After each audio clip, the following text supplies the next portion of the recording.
মনটাও থাকে না। এই ভাবটা না জাগলে, এই গানের রূপটা না দেওয়া যায়, তাহলে গান গিয়ে অপরাধী হইত। যেমন কবি জালাল বলেছে, গুরু ধ্যান দর্শনে পাপে হয় মতি, গুরুর নাম হৃদয়ে রাখলে নরকুণ্ডে গুরু। যে গুরু নাম নিলে আমরা শুদ্ধ চিত্ত দেহ হবে, আমরা পাপ থেকে মুক্ত হবো, কিন্তু কোন ক্ষেত্রে গুরু নাম হৃদয় নিল নরকুণ্ডে যাইতে হবে।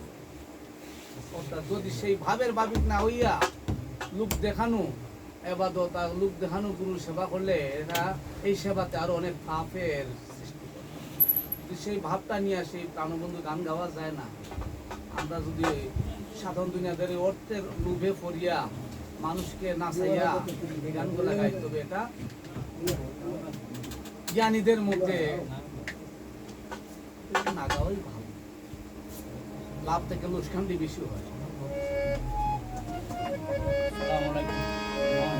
খুঁজে অন্ত না পাইলাম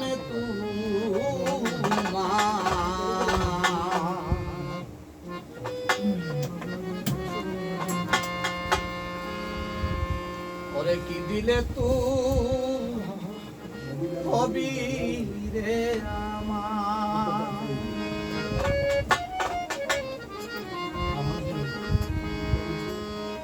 অন্তরে